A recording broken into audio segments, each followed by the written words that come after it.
Chiefs, Raiders, Christmas. Let's talk about it.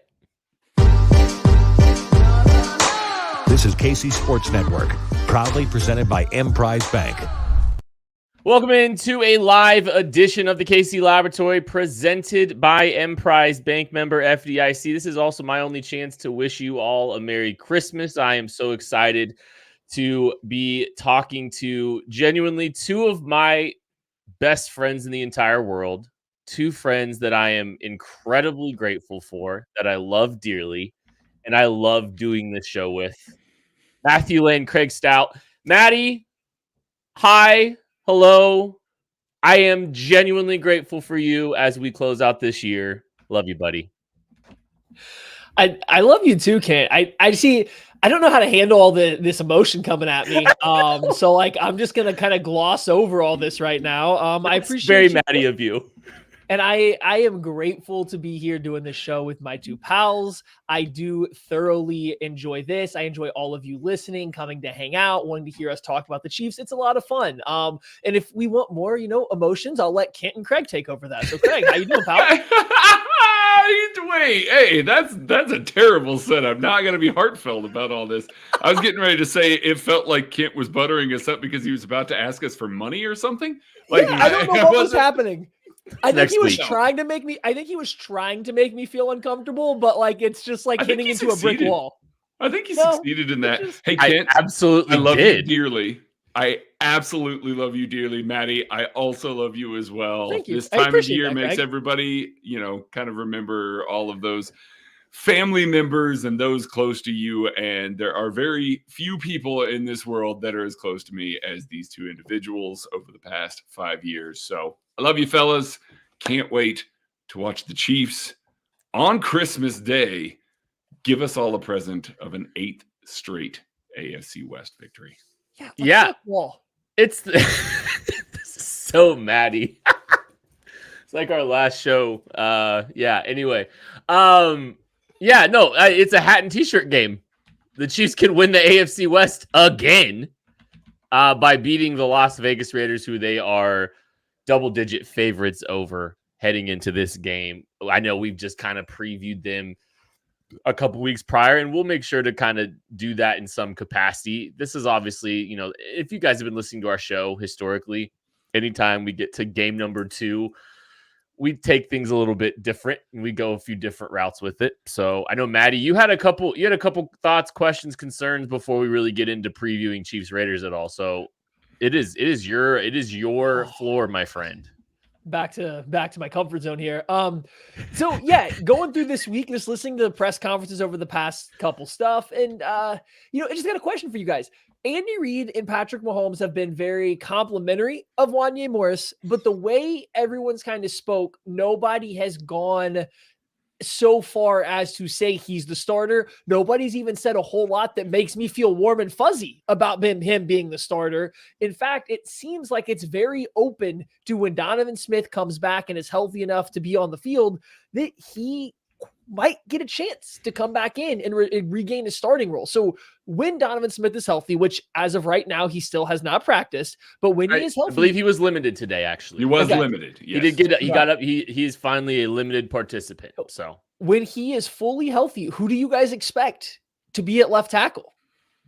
I mean, I could rewind 3 weeks ago when I said, hey, if Donovan Smith is healthy and Wanya Morris is healthy and all things are equal, guess who's starting, everybody? It's Donovan Smith. Andy Reid takes care of these veterans, these guys that are departing, that have a chance to go get more money to really kind of ensure their contract status. I think that if there's a team that's looking at Donovan Smith as a guy that's like, maybe we bring him in. Maybe he's a stopgap for us, kind of like the Chiefs just did with Donovan Smith this year.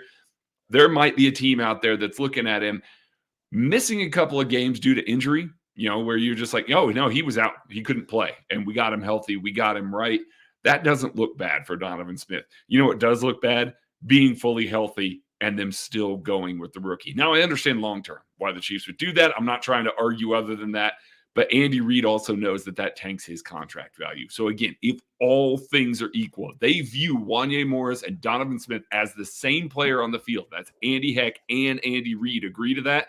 Guess what? it's Donovan Smith out there. And maybe that's why we're seeing some of the non-committal nature of the Chiefs coaching staff right now, why they're not just like, yep, Wanye's coming out there. He's going to be our guy. He's going to be our guy moving forward, because they know that if Andy Reid has his ways and all things, again, are equal, Donovan Smith's probably the guy that's taken the first team snaps at left tackle.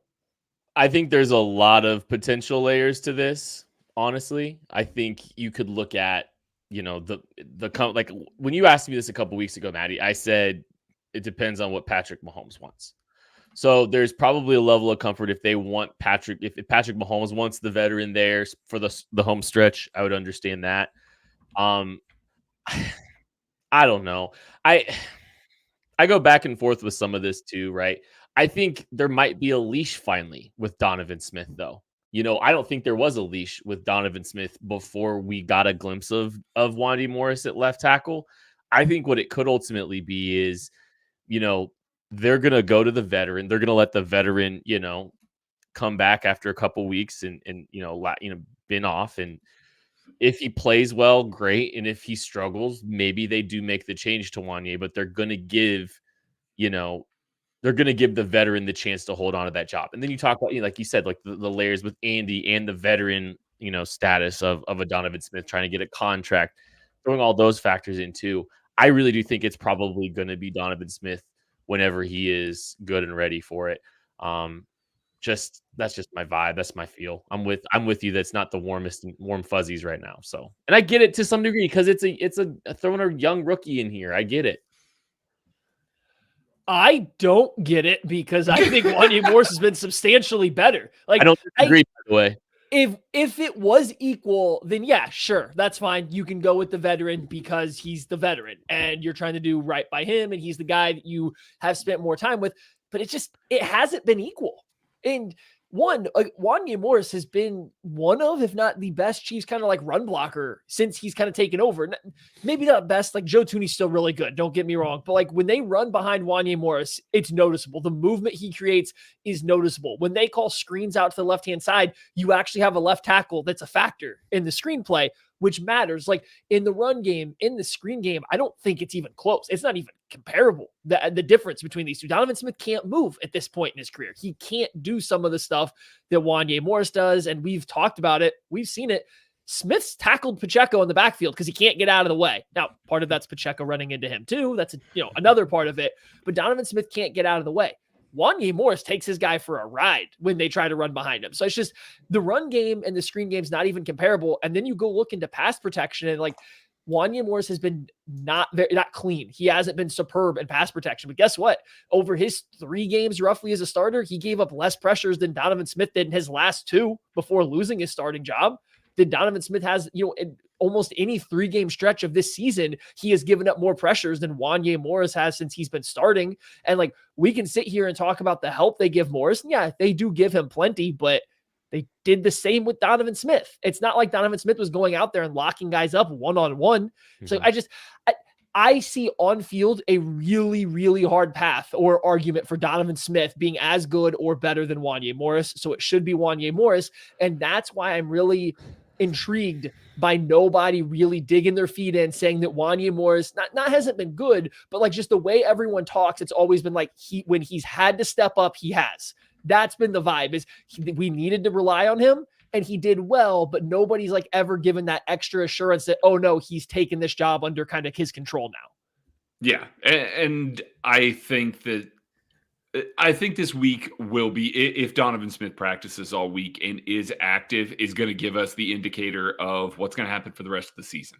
Was this just something that they went, hey, listen, we want to get Big Don healthy. We know what he is when he's healthy, and a couple nagging injuries have kind of stacked up. And as the season's gone along, he's gotten worse and worse and worse. So we want to give him 2 games, and we'll evaluate Wanye Morris in this and see if he's the left tackle of the future.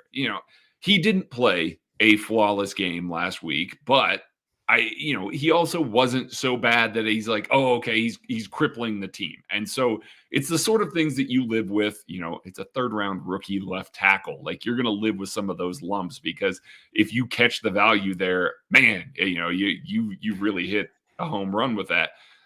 But Is this something where they just said, hey, we're going to give the big man a couple of weeks off, get healthy because we want you healthy for the home stretch here? Or is he going to come back, be active, and then all of a sudden we're going to see even a rotation would, I think, kind of show some of the death knell for Donovan Smith. Would kind of show, hey, listen, they're transitioning. They're gonna go ahead and go and do this thing. So I have my eye on that, Maddie. I really think that this week is probably the one that we get that definitive answer, because we're not going to get it in the pressers. It's just not going to happen. Have we considered moving a player with 100% catch rate in Donovan Smith to receiver?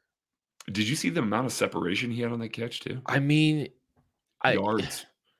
It's just some natural, just a knack for catching a ball in space. Yards after catch needs a little work though. Yeah, you would like to see him have a little bit more awareness, after the catch, right? But just an uncanny ability to get open. I don't know. Matt, do you have any more questions? Because you said you had a couple of things. I do. Real quick too, and then cap off the Donovan Smith one here. You can't go back to Donovan Smith and then go back to Wanya Morris. You can't do if Donovan Smith gets inserted back in, he's the starter for the rest of the way for the playoffs. Right. Yes. If you let Wanya Morris keep the role, you can go back to Donovan Smith later, I think. I think that you can keep Wanya Smith in that role if he struggles, 2 weeks from now. If he struggles in the first round of the playoffs or whatever it may be, you can make the change back to Donovan Smith. But the moment Donovan Smith goes back in for a non-injury related purpose, it's probably done. So I would try to hold off on it if it's relatively close to equal just for that reason. We'll see what they do. We were talking a little bit earlier about when to cycle him back in. I think you got to be careful about when you put Don back in there, because that kind of ruins Wanya Morris. All right. This next one, purely just a question. Again, kind of like this one is here. Who has more receptions for the Chiefs through the end of the regular season here? Okay. Kadarius Toney, Richie James, or Justin Ross? Richie James. That's a hell of a question. I'm going to say Richie James because I do think that Andy's comments after the game last week were pretty telling. We've seen Richie get a little bit more integrated into the offense, and I realize he only played 2 snaps last week, but that getting brought up immediately and Andy saying, no, that's on me. I got to do a better job of getting him in there. I fully believe that one. That one doesn't just scream, Andy coach speak there. I think this is one of those that they got to figure something out here. Kadarius Toney, if he's going to factor in, probably is going to factor in coming out of the backfield or catching bubble screens or something like that. I don't think they can rely on him as a receiver anymore. And if they are taking those snaps off his plate, Richie James is probably the one that's going to step up and get the lion's share of them out of the slot with Rashee Rice on the outside. Now, Justin Ross could contend with that, but Justin Ross also has barely played football this season and is coming off of a lengthy suspension or commissioner's exempt list stint. So something where I just don't think that the way that they've tried things within this offense, the way that they've exercised different elements of this offense in Justin Ross's, absence, it's not the same thing as it was when he first was playing on this team in week 1. So I think Richie James is going to get some bulk targets over the next couple of weeks. They're going to try that on for size and see if he's the guy that they want in the slot going forward. So I think there's actually going to be a concentrated effort to get him the ball, and that's just going to tip the scales in his favor. Kadarius Toney didn't practice today. Yeah. Either. So there could be a little wrench thrown into the mix there. If Kadarius Toney plays all 3 games, I'm still going to predict him, even though I'm not overly excited about it. I think Richie James could eat into it, and I'm not sure Justin Ross is going to be. I don't know what kind of factor Justin Ross will be. Maybe he gets a package, in there, but I just have a hard time seeing them really getting him revved up, especially from a volume perspective. I still think they're going to go to Kadarius a little bit. If he plays all 3, I think he still probably is the guy, but I'm definitely keeping an eye on Richie James, and I want to see them get involved. One other quick comment. That could be very interesting. I am kind of fascinated to see what this offense could look like if they don't have Kadarius Toney and Sky Moore involved. Buddy. Like, it's kind of and I'm not going to call it a burn the ships kind of approach, but it's almost like, let's not make them an option this week and just see what happens. Just out of curiosity and how that would look and who would get involved and what would the byproduct be of it. Because we're not going to see Sky Moore this week. We already know that. Mhm. But I am kind of fascinated if they just sit Kadarius this week. You know, he's got a hip injury. Maybe they just sit him this week and just kind of see what happens. I don't know. It is the Raiders, and they're heavy favorites. I don't know. It might be interesting to get a glimpse of what this offense might look like without those guys. Well, so see, here's the thing. You just inadvertently led us to a rabbit hole that we're about to go down. So this is fun. Let's do it. Is it Okay. Chiefs Raiders related?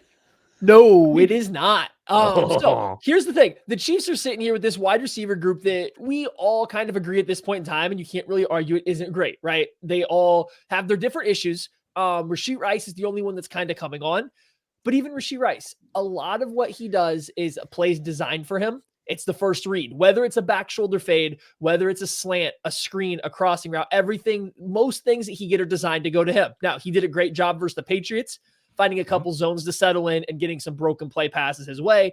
But for the most part, most of what he gets is designed for him. Every single target Kadarius Toney gets is designed for him. There is no Kadarius Toney getting passes within like the progression of a play. It's all designed 100% for him. Sky Moore was essentially the same. Like, we spent all this time talking like, why doesn't he get targets, and people are finding plays where he gets open on the backside. Like, all of his targets were coming on plays designed for him. Like, we're digging pretty deep down into this depth chart now to where the guys getting targets need the play to be designed for them to have any impact, like on the particular play. What does that look like when you start taking some of those guys out? I get it. Toney, Sky Moore, these guys might be some of the most talented or the guys with the highest ceiling for the wide receiver room. But when you have to have them be the first read on a play for them to be functional, what happens when a guy that isn't as talented, say Richie James, comes in and take their place?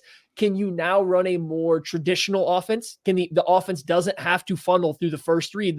You don't have to funnel the ball through a player whose average depth of target is 2.5 yards because he has to get the ball right now. Like, it's just, I'm curious to see what it looks like, especially if Toney can't play and Sky Moore can't play, if you have to run out Rice, Watson, MVS, Richie James, even Justin Ross some.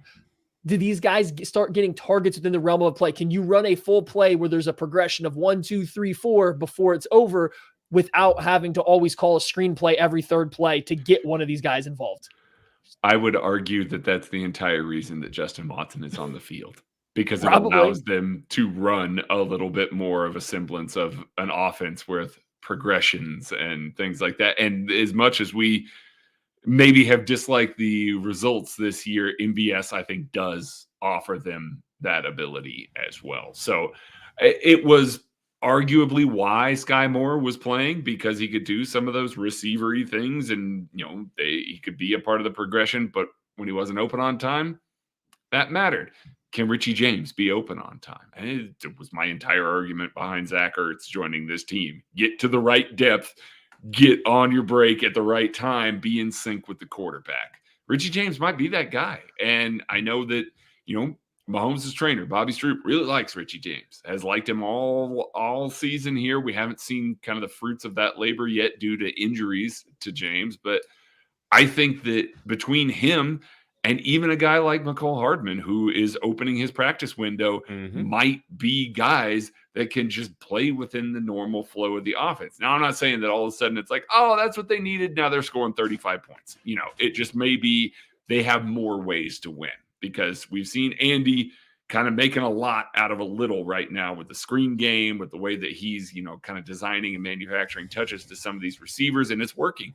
And that's good. I'm glad for that. At some point, maybe even in a couple of weeks here against the Bengals, or even seeing the Raiders this week for the second time, we might see a shift where the defense is able to tee off on some of that stuff. So being able to get back to some of the more normal stuff, maybe all this offense needs to kind of figure out some of the puzzles that the defense is going to put in front of it. have some thoughts, but we're going to take a break real quick. We'll be back right after this. Thanks for listening to KC Sports Network. Make sure you download our new app. Find it on the App Store or Google Play. Just search KC Sports Network. If you guys didn't know already, you can find KC Sports Network personalities on KCTV5 every Tuesday on KC Sports Tonight. Weeknights at 6:30, Saturday and Sunday, 10:35 p.m. Make sure you guys are checking that out. You're always going to find at least one of us on Tuesdays. So, but yeah, watch every night. It's a good show. Hollywood Swanson can be on your television, you guys. Tucker D. Franklin, and the D stands for television. Like these are personalities that you could be beaming into your living room. I wanted to kind of expand a little bit of my thoughts on Kadarius and Sky. I don't think it's entirely fair to say that they're all manufactured players. Like, I don't like to speak in absolutes when we're talking about this. I think they try to get them involved within structure on some stuff. Like that under route to Kadarius, I don't think was 100% designed for him. There was the clear out underneath, but I don't think it was necessarily 100% for him. But I do think there is something to be said about maybe there is a way this playbook opens a little bit differently because there isn't an attempt to funnel the ball to some of these guys. And like, I think, when we look at some of this stuff, right, and how we see the process playing out with Andy and him, we all lived in this week to week life. I think, as fans kind of watching and observing this and, reacting and knowing that there is a build towards something big in January. Some of the things that we've seen to this point are trying to get confidence in these young guys, trying to get these guys involved, giving these guys a chance to step up and take an opportunity. That's what coaching is. That is what a lot of this is. And some of these guys clearly just have failed, in epic fashion. But I do think I don't want to make a broad brush statement and say there is no progression that either Sky or Kadarius is part of. But I do think moving away from them and not trying to give them opportunities might wind up being a successful ailment, at least to the regular season offense, which they may not even need because they're probably going to win the next 3 games. It's a little unfair to Sky Moore because I do think that he was put into spots to run routes further down in the progression. It's just that's not where his targets came, I guess, is better the way to put it for Sky Moore. His targets came when he was the first read or a play designed for him, but he was often running routes later in the progression. Tony, I feel like, predominantly runs routes, and even that clear out route, he was still the first read. He's still the first read. Like, yeah, it's not manufactured. That's a real route that he's being asked to run, but he's the first guy on that. You're not putting him at 2 or 3. I think we've seen numerous occasions where his spacing and where to settle and where to break has been awful when he's been asked to do those things. Like, it's just, I wonder if it just looks a little bit cleaner or a little bit not like as segmented when the offense doesn't have those guys on there, because Rashee Rice also fits kind of in that mold. But the thing is, he's producing. He's the one guy that you have to give those plays to because he's the one that's producing on them. So I wonder if it looks a little bit more fluid and a little bit more cohesive if you don't have multiple guys that kind of fit that same role, was the angle I was going for. I guess we should talk about this Raiders game. I don't know really a lot to what to say about it because, like, they've played 2 games since the Chiefs last played them. I've got something to say for it. This is perfect. Our guy, Go for KC Forever, dropped a super chat in here saying, let's go Chiefs Kingdom, beat the Raiders, got to start fast on defense and offense, got to win the coin toss. Right there. Love that one. No turnovers, go Chiefs. Merry Christmas, Chiefs Kingdom. Shout out to you, man. Merry Christmas. Merry Christmas. I mean, yeah, let's get into it. What's the first thing? Because Matty alluded to this, 2 games since the Raiders have played the Chiefs that they have played. One of those was a 0-3 loss to the Minnesota Vikings, in which that game was just hot garbage on both sides of the field. It was 0-0, I believe, with 1:57 left to go in the game. Like, it was brutal to watch. The best. Then they flip around. I mean, yeah, kind of the best. Then they flip around. They play a division rival in the Chargers last week, and they jump out to a 49-0 lead. I believe it was 42-0 in the first half. The the Chargers just quit. And Brandon Staley and Tom Telesco got fired because of that performance. You guys, which team shows up? It's obviously it's not going to be as good as it was against the Chargers. I think we can safely say that. But I also think I can safely say it's not going to be as bad as it was against the Vikings. I mean, where does it fall on the scale here, in you guys' opinion? All right, so two thoughts. First thing, the Chargers Raiders game was a lot about the Chargers melting down. Like it had the Chargers charging before the fourth quarter. I think they had 3 fumbles in the first quarter of that game. Ooh, so like Easton Stick. Yeah, I mean Easton Stick he has less like pocket awareness than any quarterback I've seen in the entire year. And that's saying something because Tommy DeVito's in the National Football League as well. There's some guys out there that just do not see they have no clue what's going on. So like you've got to take that game with a grain of salt. I don't want to completely dismiss it because they definitely look better. But man, it was so much about the Chargers just quitting on Brandon Staley so quickly. Like it was absurd. Just absolutely absurd. Like how many failures the Chargers had in that game. So I don't know. I don't know how much I'm taking away from that game, I guess. I do think they played better than the week prior, though. Oh, yeah? Yeah, not a hot bar clear. I really do. I don't know what to do with this Raiders team because they came out and laid, an absolute stinker versus the Vikings. And I don't even think their defense played particularly that well versus the Vikings. That was a lot of the Vikings playing poor. And then they get shut out and lose that game. Then they go in and play the Chargers and they steamroll a team that like literally wanted to be anywhere else but on a football field. So I don't know what to make of them. And then they just played the Chiefs. Their game before that, they had a bye week, those 2 games. The Chiefs, they just played 3 weeks ago, in which, hey, the first quarter, they looked great. And then from that point on, they kind of looked terrible again. So it's just really hard to figure out what to make of the Raiders. And I don't think that they are a good team. I think they have a lot of flaws. I think that they get, they have some good players. They have some, Antonio Pierce has done a great job getting them motivated, getting guys up and ready to play for big challenges. I wonder if that's a little bit harder to keep that momentum after you drop 63 points on a divisional rival and get their head coach fired. Is it hard to keep that momentum riding into a Christmas Day football game? I don't know. We're going to find out. It's really hard to get a feel for what this Raiders team is going to be able to do.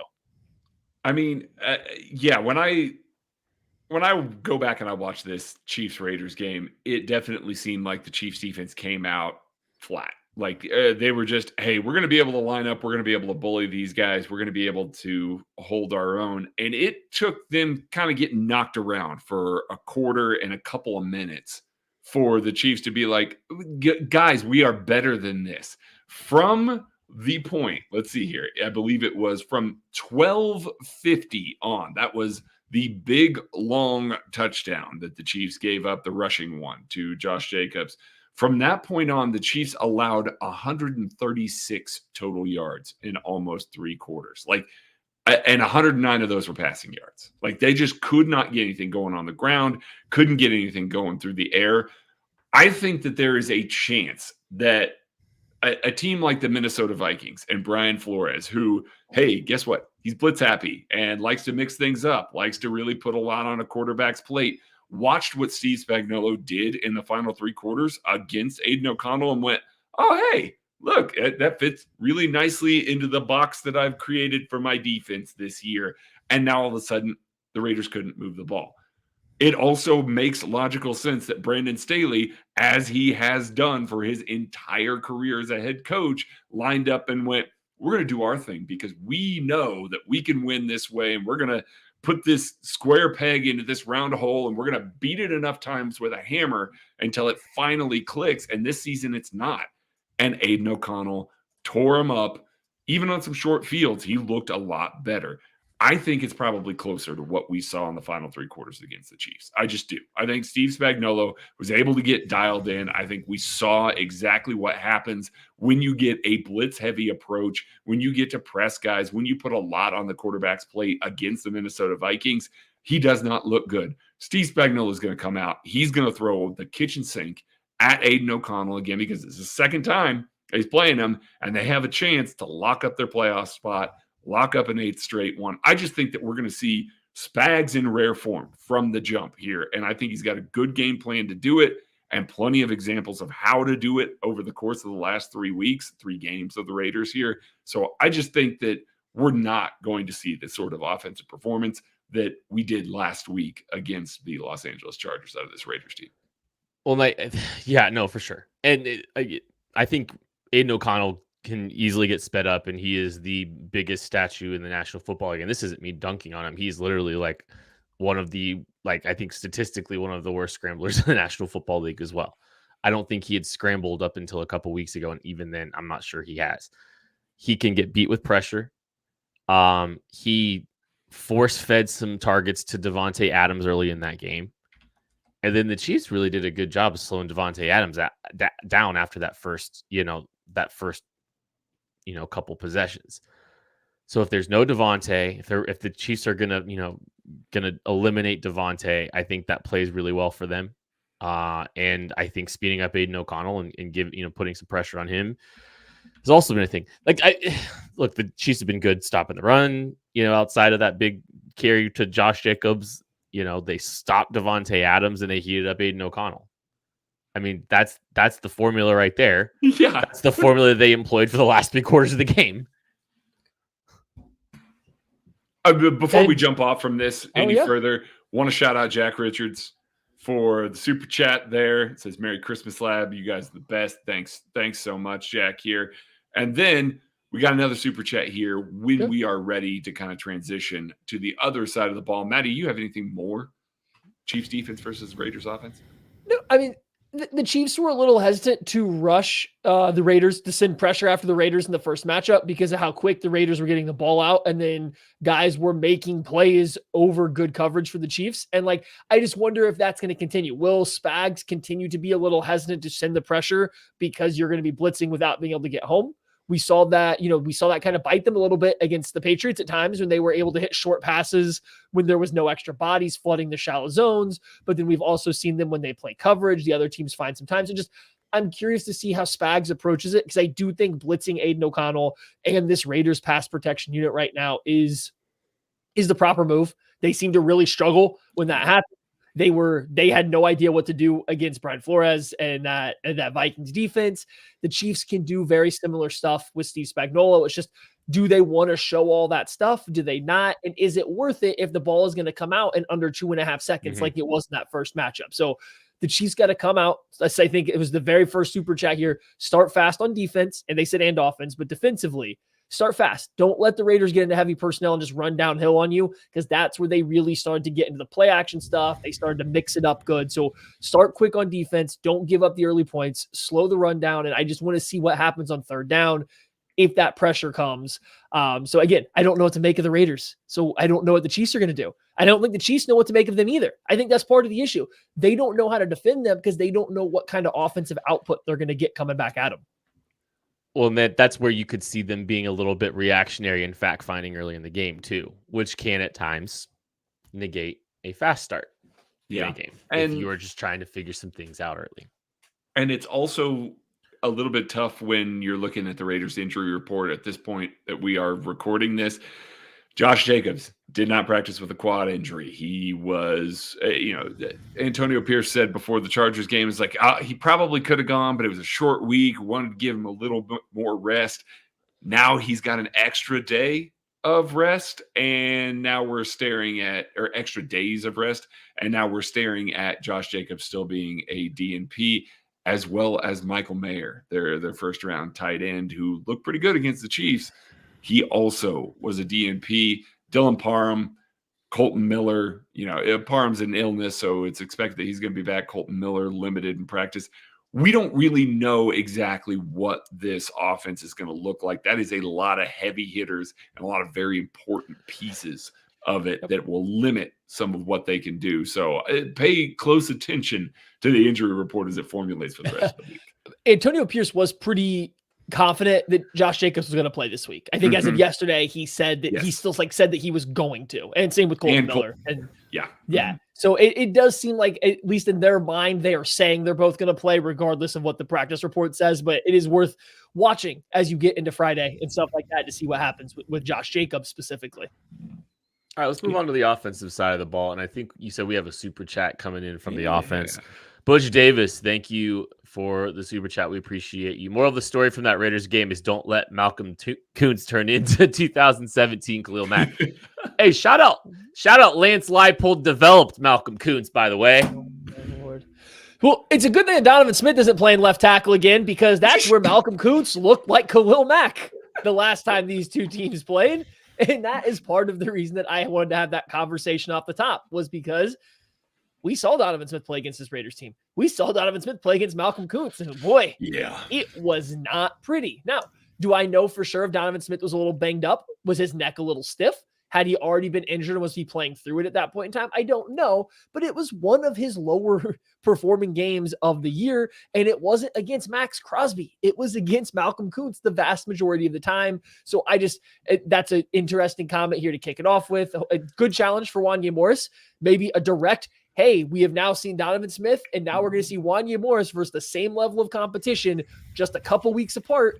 Maybe we'll really get to see like if they're separated in terms of their play or not, or if they're even, and then we got to weight it towards the veteran or the young guy. So we'll have to see here at this point in time. This is bad. I know Tucker's going to clip this. It's going to be on social media from you guys. So this is perfect. No, that's really where my focus lies, especially since Max Crosby is going to play. I'm telling you, he's going to play. Oh yeah, that knee is disgusting right now. He's talking about septic. I know it was septic, Craig. These people are insane. These people that play this beautiful sport we love are psychos. Max Crosby is an especially psychotic psycho, though, because he's this guy. Like, we talk about it all the time with him.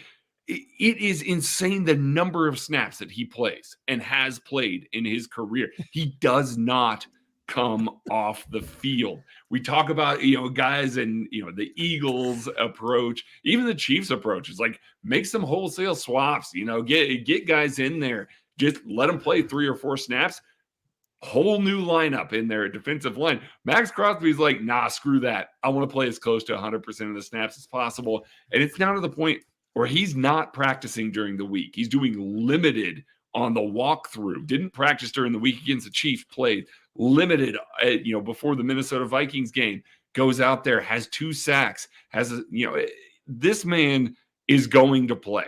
And I am very curious to see if the effectivity continues, because he's out there, he's still giving it his all. He's still a top 5-ish pass rusher in the NFL, even with a septic knee out there. So he was limited to just 48 snaps the last time that they played the Chiefs. He ended up with the sack, looked pretty good a lot of the time, but was very clearly hurting and limited in what he could do. It got worse. Like, I think that knee looked even worse this past week. So I'm very curious to see how much he practices. I'm very curious to see how much he plays. If it's up to him, he's probably not going to practice all week, and he wants to play 100% of the snaps. So he is kind of a tilting point here because, again, like we said the first time, he's a true game breaker in the NFL. And if he's 100%, you're very worried about what he could do to this offensive line. Even him at 70%, though, against a Wanya Morris, against a Jawan Taylor, is still something that, man, I'm just not sure if the Chiefs tackles are ready for that yet. This man's out here ghost hitting a cigar. So, like, he can do whatever he wants with that knee. That knee might be ready to blow up, but he gets up there on TV on the little broadcast post game, and he's out here ghost inhaling a cigar. Like, he's okay. He's fine. But I don't know. That guy's crazy in the best way possible. Best way possible. Wild man. I want to talk something about the tackle position real quick, because I know we spent a lot of time talking about Donovan Smith versus Wanya Morris at the top, and part of me, I don't think they're going to rush Donovan Smith back this week. right? Like he was a limited participant today. I don't feel like they would go out of their way to rush him back because like Wanye Morris has played at a capable level. I think for all the reasons you guys talk about, it wouldn't be bad to see how he lines up against Malcolm Kuntz, and maybe that helps them formulate their decisions. But I don't know if there's really any reason to rush him back. So I don't know. Like I'd like to see Wanye at least this week, but I mean, who knows? I don't know if there's any merit to really rushing Donovan Smith back into the mix. So I don't know. It's something I'm definitely paying attention to. One other just kind of quick comment about, limited participants, full participants. The Chiefs offense right now, they have, and I know we have some full participants in practice here, several, but Kadarius Toney, Trey Smith, Rashee Rice, Isaiah Pacheco, Wanye Morris, Travis Kelce, Donovan Smith, Jerick McKinnon all wind up on the practice report. They got plenty of guys that are ailing that are nursing something. Jerick McKinnon was a did not participate. He was a full part. He practiced, I believe, all of last week with the groin injury, not practicing this week with the groin injury. Obviously something that they're monitoring, they're taking care of. And if you want to know why Jerick McKinnon hasn't been playing as much throughout the course of the season, this is why. This is exactly why. Trying to keep him as fresh as they possibly can for the start of this season. But yeah, they've got a lot of guys on injury report, even though they're full participants. Not something you really want to see or overly excited about. But yeah, I don't know. I think you should try. I think they should at least rest Donovan Smith for this week, and let Wanye get that run. Yeah, I mean, I think we all want that. It's just a matter of when. Why rush him back if he's a limited participant on a Thursday? Why rush him back? No, I don't disagree. I don't disagree. Yeah. I don't think this is the week where you would see Donovan Smith come back, especially because we're middle of the week and he has only been limited at this point in time. I think the question about Donovan Smith coming back is more so when he is fully 100% healthy, what is the decision going to be? And if you're the Chiefs, you can just keep pushing it back until Morris has a bad game, and then you can just make the play. That's what I'm saying. You just hold out with Morris until he kind of shows you something that actually is concerning, not because you think Donovan Smith might be slightly better or the same. This kind of takes us back to kind of how we kind of let off the show. So, like, hopefully it's Wanye Morris. I don't think a limited participant Donovan Smith kind of gets that nod over him. So that's the hope. We got another super chat. We got another one coming in here from Derek Hernandez. What is something that you guys would like to see out of the offense that would give you stronger Super Bowl hopes for this team this year, Kent? It's pretty simple. It's just catching the football. I mean, like, honestly, I think I know it sounds crazy. There's not a wrinkle that I think that is gonna if they just execute, they protect the football, and I think ball security was something that came up for this team as a point of emphasis, right before Christmas. But I think ball security is becoming something that they're just getting sick and tired of, and it's catching the football, it's protecting the football, and not putting the ball on the ground. I honestly think if those two things are solved, this team is the best record in football. Like, I mean, they've probably lost 3 games at least. We don't have to belabor it, but like, eliminating those things at a much higher clip, I mean, this team is in phenomenal shape. We're talking about, who's playing quarterback for the Chiefs against the Chargers in Week 18, and if they can bring back Colin Saunders to play middle linebacker, and all this stuff. So yes, I mean, I know it's not a schematic tweak for me as much as it is. I do think that this coaching staff has done some good things, and it's just going to come down to better execution. And maybe it's taking some players that can execute better and protect the football better and catch the football better and putting them on the field more, like we kind of talked about off the top. I too was going to say something to the effect of stop making mistakes. I wrote last week that the Chiefs shoot themselves in the foot so much that they buy bullets in bulk now. So it's a banger of a line. Thank you. But I will go consistency on the offensive line. Like, we routinely see individuals maybe play their worst game of the year, and they're just kind of rotating through on the offensive line. We haven't seen this offensive line really, maybe once or twice this year, that you looked at the line and you went, oh, wow, that was a good game. Like, everybody had a pretty good game, or even an above average game. Like, everything was fine in that game. Usually we can look at the offensive line and say, oh, man, like last week, man, Trey Smith had a really rough game. Jawan Taylor's had some rough games. Donovan Smith has had some rough games. Even Joe Thuney and Creed Humphrey, who are the guys that you're looking at and you're like, man, those are kind of the pinnacle of the guard and the center position in the NFL this year, have had a couple stinkers. Like, you just look at that. It's like, I just want to see some consistency there.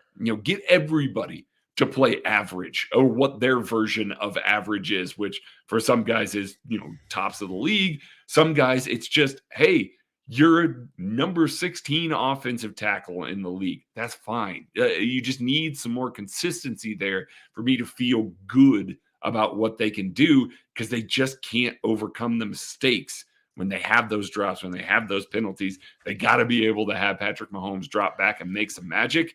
And if he doesn't have any time to do so, time and time again, as we've seen this season, they just can't dig themselves out of that hole. I agree with both of you guys. I think for me, I'm taking the questions like what to see this week versus the Raiders, because I don't think one game of no drops or one game of consistent O-line play makes me feel better. It's got to be a big stretch before I change nice my to look. see. Sure, no, it absolutely would be, and it would really, it would correlate to them probably winning the game very easily. So it would be very nice. But if you want me to come out of this game on Monday and being like, this team has a lot better chance to win the Super Bowl based on one game, it's going to be Richie James having a huge game. Probably, because I've seen MVS, I've seen Justin Watson, I've even seen a little bit of Justin Ross, enough to say that I know I'm comfortable with what I think of him right now. If Richie James comes into this game and now gets these Sky Moore reps and gets some of Kadarius Toney's reps, whether he can play some or not at all, and he has a big game and proves that he can be not even a reliable, but just a dangerous third receiving option, fourth receiving option for this team, I feel a lot better knowing that they have another guy in the holster. They have another person they can turn to, because right now it's Rashee Rice and then Travis Kelce, and Travis Kelce hasn't been Travis Kelce for a little while now, and then it's throwing to running backs. That's the offense. That's the reliability of this offense. If Richie James can flash the ability to just get in that mix, I start to feel a little bit better that they have another guy they can go to. They have somebody else that Mahomes can rely on. It's like, that is a person, a specific thing that I'm watching for this week, is just show me something else to believe in and the consistency from this game. And one game doesn't mean that he'll do it all year long. But we've seen a lot of guys come into this offense and fail so far this year at being that next reliable piece, to be that second wide receiver.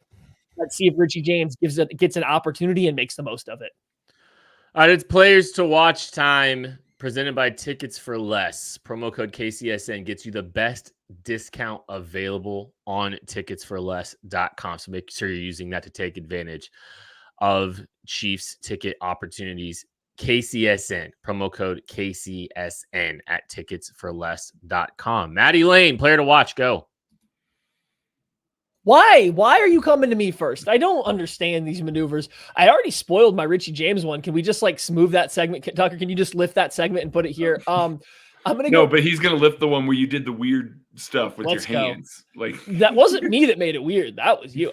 Let's go with Rashee Rice, because I did him last week. Kind of paid off. Doing it again this week because Jack Jones got up there on his little podium for the Raiders cornerback and said, yeah, Patrick Mahomes is good. He's magic, all that. But if we shut down the magic, their wide receivers stink. I'm paraphrasing, of course, but that's more or less what Jack Jones got up there and said. He did not have any respect for the Chiefs wide receivers. I would really like to see Jack Jones have to try to tackle Rashee Rice in the open field right now, because I don't think that would go well for his 170-pound self. So yeah, give me another big Rashee Rice game. And because I kind of have been alluding to it, he's the most reliable part of their offense right now. For better or worse, he is the part that, week in, week out has been doing stuff, and whether they make it easy on him or they're expanding his role, he's been that guy. So yeah, Rashee Rice for me this week. My guy's Clyde Edwards-Helaire. The Las Vegas Raiders, I about called them the Los Angeles Raiders again. Las Vegas Raiders give up the 5th most yards to running backs on the ground and top 10 through the air. That is something that the Chiefs are definitely keeping an eye on. Something that I think if Jerick McKinnon was very healthy, that we would see maybe a big Jerk McChicken game, but he doesn't look like he's going to be out there this week. So with that in mind, Clyde Edwards-Helaire is the guy that's going to benefit from a lot of those. He looks good right now and gives them a true run pass option with him in the backfield. with Isaiah Pacheco out there, recovering from what appears to be a bone spur and a little bit of a surgery. Yeah, he was a full practice today. I don't know that they're going to put the full, workload on Isaiah Pacheco because that man doesn't know how not to go 150% on every single play. So I think we're going to see a lot of Clyde Edwards-Helaire, and, he's looked good lately. So through the air, on the ground, I think there are plenty of opportunities for him to get out there, especially if Divine Diablo does not play their middle linebacker there. I think that they got a chance to really find some really good matchups for Clyde. I know we've belabored it, but it's still going to be whatever player lines up at left tackle for this team, because I think it is one of the biggest questions heading into the postseason. And I know there's a lot of struggles on this team, and we've belabored the point on the receivers. So let's focus a little bit of attention on, the blind side of the best player in the world again and again and again. I'm going to keep hammering it because it is a crucial factor in, how this team is going to respond in the playoffs. And, I would like to see it be Wanya Morris this week. I'm going to be paying close attention regardless of who it is, because it should be put under a microscope, because it is becoming one of, if not the biggest decisions that this offense is going to have to make heading into the postseason. All right. Prediction time for this game. Craig. All right. Better. Yeah, that's right. That's right. I think I've already kind of talked about what I think the Chiefs defense is going to do to this Raiders offense. I think they're going to keep him down. Obviously, if Josh Jacobs plays, which it looks like he's playing, Devontae Adams out there are chances for explosive plays. I'm not trying to say that there's not, but I think that Steve Spagnuolo is going to heat up Aiden O'Connell. I think it's going to be tough sledding for him for most of the day. Offense is capable of putting up points, but I think that Spagnuolo is just going to kind of adopt the approach that's going to limit it a little bit. And then on the offensive side of the ball, the Chiefs are just better, and they've got better matchups, and they're able to take advantage of things a lot better. Travis Kelce has been quiet for a while now, but the last time I think we remember him being a little bit loud was against the Raiders. They did not do a particularly good job of doubling him, of taking him away. He wants another big game. He wants another hat and shirt to add to the entire trophy case that he's accumulated over the years there. I think this ends up being a big win for the Chiefs, just because Spagnuolo is going to dial things up in a way that just prevents the Raiders from really putting points on the board. So I got the Chiefs winning this one 24-10. Matt. Okay, I was ready. I was just waiting to be queued up. I think the Chiefs... I didn't know if it was my turn or not. Don't sense win me. I think the Chiefs start hot. They've had a couple slow starts lately. They've been talking about it. That's something that they're trying to focus on. We saw the offense, despite some turnovers, has come out looking a little bit better to start these last couple games. They've been trying to do a little bit more, and the defense has been who started a little bit slower. I think they're trying to get that worked on. They know that's been a little bit of an issue.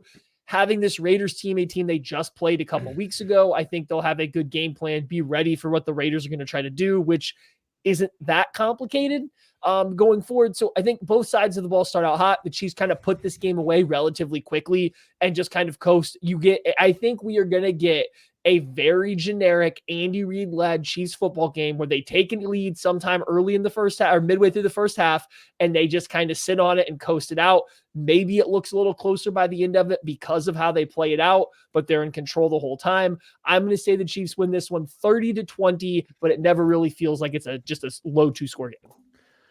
Yeah, I think they're going to start out hot. They're going to quote unquote flex the season or the ceiling like we've talked about in the past. They're going to do some really, really good things on offense. We're going to feel some level of optimism, even though it's the Raiders. I do think the Raiders will get back into it late, because I think the Chiefs will get in a little bit more vanilla, and they're just going to kind of go into coast mode because they've got some good work in to start the half, or in the first half, and then they're kind of move on. So give me 31-17. It's not that close. The Chiefs are up big. It's probably 31-7, maybe even,